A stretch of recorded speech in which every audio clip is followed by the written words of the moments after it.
Bonjour à tous, on continue avec la proportionnalité.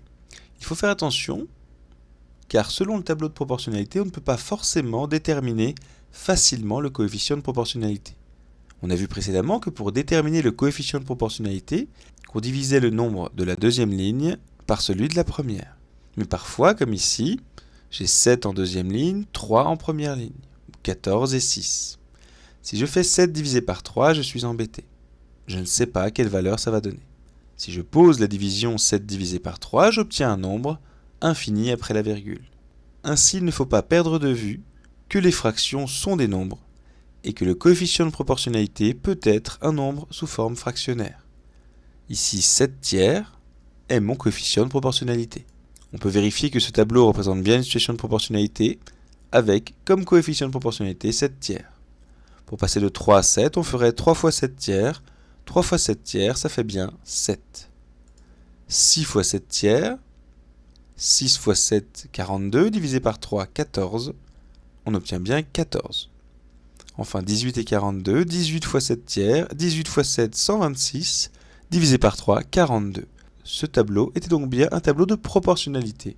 Simplement, son coefficient était un nombre fractionnaire.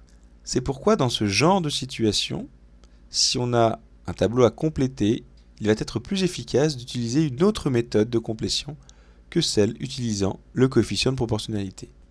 Nous allons voir maintenant la linéarité. On parle de linéarité car on peut agir sur les différentes lignes du tableau de proportionnalité, également sur les différentes colonnes. Les opérations que l'on effectue sur la première ligne d'un tableau vont se retrouver dans la deuxième ligne. Sinon, on n'est pas en situation de proportionnalité. Par exemple, ici, on a un tableau de proportionnalité, et on va constater par exemple ici que 4 plus 5 égale 9.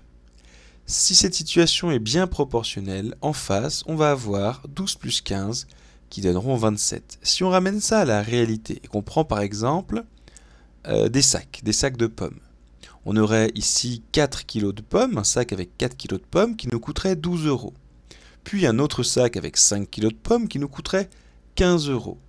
On est bien d'accord que 1 kg de pommes coûte 3 euros. Donc ce sac coûte 12 euros, cet autre sac coûte 15 euros, et il faut un 2, 9 kg. 4 kg plus 5 kg. Il est logique que le prix total soit 12 plus 15 euros, 27 euros.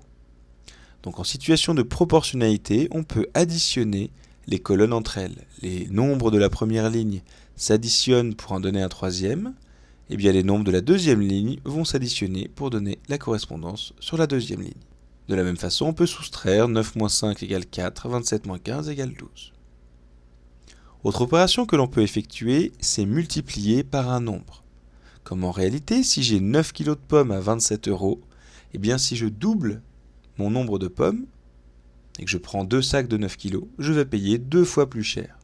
27 fois 2 égale 54. Donc en situation de proportionnalité, on peut multiplier une colonne par un nombre, et bien évidemment, la diviser par un nombre. Ici, 18 divisé par 3 égale 6, 54 divisé par 3 égale 18. On appelle ces opérations sur colonne ou linéarité. À retenir, les additions ou soustractions de colonnes entre elles et les multiplications ou divisions de la colonne par un nombre. Attention à ne pas mélanger les deux. Si je fais 4 fois 5, j'obtiens 20, 12 fois 15, je n'obtiens pas du tout 60. Donc on ne peut pas multiplier les colonnes entre elles. On ne peut qu'additionner ou soustraire les colonnes entre elles, ou multiplier et diviser les colonnes par un nombre. Voilà, merci.